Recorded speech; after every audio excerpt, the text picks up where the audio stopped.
Set to the backdrop of Awesome Mixtape 2, Guardians of the Galaxy Volume 2 continues the team's adventures as they unravel the mystery of Peter Quill's true parentage. Hey guys, how's it going? This is Michael. This is Kyle. And this is our reaction review to Guardians of the Galaxy Volume 2 official trailer number 1. That's a lot of numbers to have in a title. Anyway, so it looks like this one's going to be focusing on Peter Quill's parentage.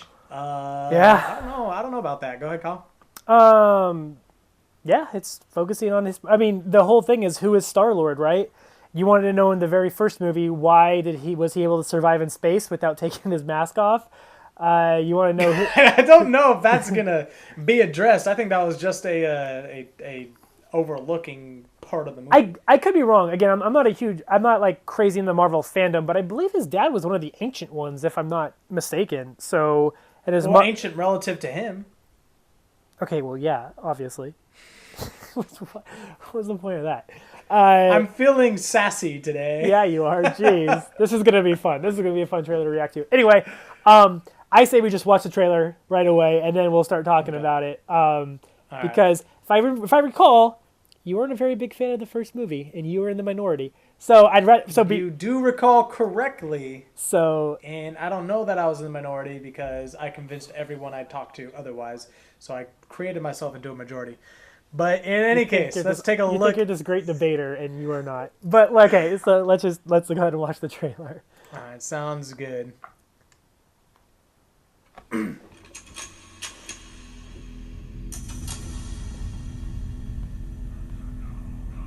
Spacesuits for emergency. One for fun.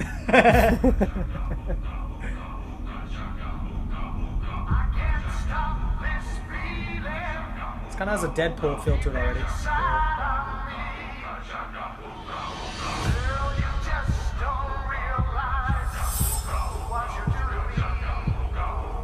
You got chocolate. That's sick. That's like Ant-Man's thing. Yeah.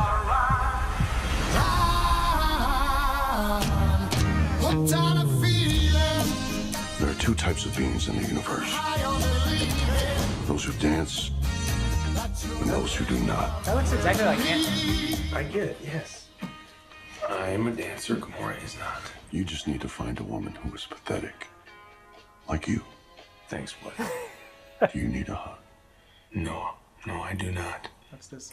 Oh, I thought I said no. It's got some facial hair You're going on. welcome.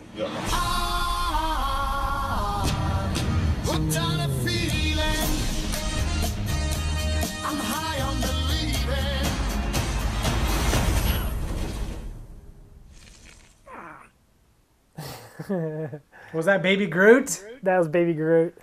Baby Groot. So that was a bit. That was a bit more of a teaser than it was an actual trailer. It felt. Yeah, like. that wasn't a trailer. It says official volume. It says official trailer number 1. That was clearly a teaser. Yeah, we were no way that was an actual trailer. We were talking about it before we started recording, but yeah, no, I think I remember it being a teaser. I don't remember it being an actual trailer. So it definitely felt like a teaser for sure. But go ahead. Let's hear you denigrate this fine film. So my first problem with this trailer is that actually I don't really have a problem. I thought that was kind of fun. I really liked it. I mean, that looked like a fun trailer. It looked like it was a teaser trailer. Yeah. But it looked fun. I mean, okay. The reason I had so much pushback against the first one. Please do explain. I'm just going to do it quickly. The reason I had so much pushback against the first one is because I felt like it didn't belong in the cinematic world. I felt like it didn't belong in the MCU. It didn't feel like you got all these weird-looking aliens and all this, like, raccoons with brains now. You got all these weird-looking things. Raccoons have always had that's brains, by the way. That's weird-looking brains, not regular brains. Weird-looking, like, if you were to put it underneath an MRI or a CAT scan. Oh, okay, right, of course. And anyway, I didn't really feel that this world can be in the MCU. I didn't like that they could it's a different world to me than the world that Captain America grew up in. But to be fair, didn't Ant-Man seem like he was in a different world too in his standalone movie? No, not at all. No, Ant-Man did not seem like he was in a different world. Okay. It may be a different like part of the country, but not a different world. Maybe a different stadium, not a different world. They're literally from a different world. They're literally from a different world. These guys are from a different world. That's what I'm saying. The Guardians of the Galaxy seems like it's a completely different universe than the Marvel Cinematic Universe that we have all known to come and love. But, okay, that being said, I had a lot of pushback against the first one. Now I'm kind of accepting that it's there. I don't like it, but I'll accept that it's there. And with this acceptance comes a appreciation for that trailer. Wow. That's very big of you to admit that, I must say. Hey, you know what? I'm not too big to admit myself different at times. Okay. Well, I actually enjoyed the first movie, and I thought it was really good, and I thought it was a good different break from the sort of more serious tone of all the other movies that we got. It was a different way of doing it, and let's not forget. That being said, people, don't get me wrong. I did not enjoy the first movie, really at all. I've accepted that it exists, but I did not enjoy it. I thought the storytelling was not very good. I thought the plot wasn't a very good plot. It was just supposed to be fun. I thought the resolution was not a very good resolution. You can be fun and still be a good movie. That was fun without being a good movie. But go ahead and continue about the second one. All right. I need to come back to that with you later because I cannot believe you didn't have any fun at all with that movie and how wacky and ridiculous it was. But okay, but you're right. Okay, but we'll come back to that later. This trailer though, for this trailer. Yeah. No, it's exactly like the first movie. So the thing is like I get that you say that, okay, now you've accepted that this world exists alongside the other Marvel stories and everything, but if you didn't have fun with that movie, with the first movie, then you're not going to have fun with this movie because it's the same exact thing. But okay, so listen, but you said that you've accepted the fact that movie exists. So I've accepted the premise.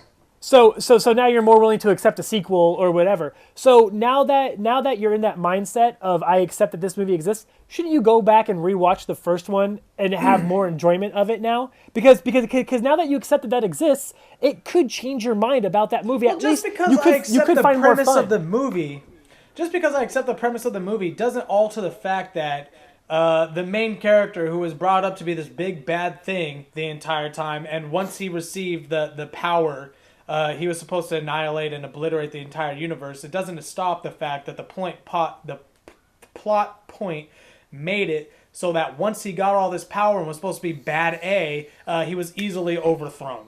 I mean, that's what I didn't like about the movie. They made it such a big deal. If this guy gets this, then he's going to blow off the entire world. He's going to rule the entire world. And at least X-Men Apocalypse made a little bit point about that, Jean Grey had to turn into the Phoenix in order to beat the Apocalypse guy coming. This guy got the Apocalypse ability, and there was a stupid reason that he was overthrown. The fact that Peter Quill has some sort of lineage that we don't know about, and that was able to make him handle the Rock. Isn't that convenient? Okay, well, everything. Oh, it's not convenient that Jean Grey has the power of a phoenix. Like that's not convenient. That's well established. You know that. No, you don't know that, and you do know about Peter Quill if you follow the comics. And the only way that Jean Grey's phoenix powers just happen to manifest as soon as Apocalypse shows up. That's convenient too. It's all convenient. Okay, but that can be triggered by an environmental stimulus, such as a stressful environment, or such as, I don't know, maybe the entire world going into apocalyptic damnation. Okay, so that's a dumb reason, but I'll go with that for a second. So Peter Quill's thing can't be initiated by the same, like, oh my god, there's a rock that's going to touch the earth and destroy everything. And not only that, he physically touches the power. He got the power. The Apocalypse. What's his name? Ragnarok or what's his name? Enoch. The blue guy. The bad guy from the first Guardians of the Galaxy. Ronan. Okay, Ronan got the power. The whole movie was about don't let him get this stone. Don't let him get the stone. Because if he gets the stone, he's going to destroy the entire world. That was the whole premise of the movie. and he got the stone. Ergo, he's gonna destroy the entire world. But no, wait a second. One guy is not affected, and can help the movie. Okay, come on, that's a sin. Hey. That is what we call in the cinematic world. That's what we call the sin of plot convenience. Okay, sure, fine, but you're telling me that you didn't have any fun with that movie at all? Every single Marvel movie has crappy storytelling. I have sometimes. fun sitting outside. I have fun sitting outside, laying on the wet grass, turning clouds into shapes. But that doesn't help anything. That doesn't progress anything. For every. I just get up and I'm wet afterwards. In the Marvel universe, for every Iron Man 1 or Winter Soldier or Civil War or Avengers, there's a Iron Man 2 or an Iron Man 3 or a Thor 2. Like, just these crappy movies that have no place in this world. Like, they're just crappy like a Guardians of the Galaxy. Like a Guardians of the Galaxy and then a Guardians of the Galaxy 2. Ha. You just made my point for me. Thank you. No. That's completely taken out of context. And, okay, so back to the trailer. It sounds like what's going to happen in this one is that because Thanos is in this part of the galaxy, right? Like we saw him in the first movie. Physically, he's in this part of the galaxy. And there are Infinity Stones. He's in the Delta Quadrant. There's at least one Infinity Stone in this part of the galaxy, right? Or two, because I think one of the guys had another one or whatever. I don't remember. Yeah, I think there's two. At the very least, the Gauntlet is over there. Yeah. Okay. So we know that Thanos is probably going to be a more prominent villain. I would assume in this movie. I could be wrong, but the whole Nova Corps, the police corps on that side of the universe, they have to be destroyed. They're all going to die in this movie because Thanos has to be able to take over that. You're going to see how powerful he is in this movie, and then he's going to move on to Earth, and he's going to have to fight the Avengers. So, Okay, when was Thanos introduced into the MCU? The very first Avengers in an end credit scene. Okay, how long has it been since the very first Avengers? It's been 7 years, maybe? You mean in their movie? In the movie time? Since the first Avengers movie came out. No, since the first Avengers... In real world. 2013 or 12, so 4 or 5 years, 4 years, 5 years. 4 or 5 years. Okay, so it's been a while. We haven't really seen the Thanos storyline progress very much. Well, so I would like to see the Thanos storyline progress a lot, because if in any movie the Thanos storyline can progress, it's going to be in Guardians of the Galaxy, because this movie's just out there anyway. So you might as well progress the Thanos storyline. I hate to break this to you, but Star-Lord is going to team up with the Avengers. You're going to see all these guys cross paths here pretty soon.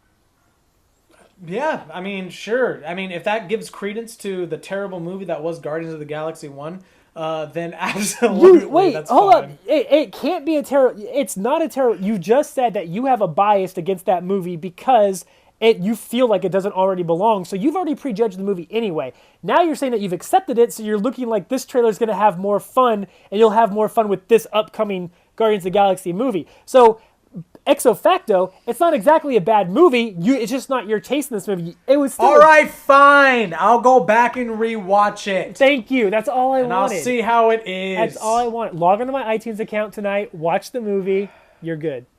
Fine, I will rewatch it, and the next time the Guardians of the Galaxy trailer number 2, trailer 2 comes out. Or possibly trailer 1, because I'm pretty sure this was just a teaser. Yeah, that's true. Maybe they just mislabeled it. It's a misnomer. Maybe they just changed it and accidentally got messed up in the details. But in any case, this actually, with all that being said, this movie actually kind of does look exciting. Yeah. It kind of does look fun. It looked friendly. Despite everything I just said over the last 10 minutes, this movie looks fun and enjoyable.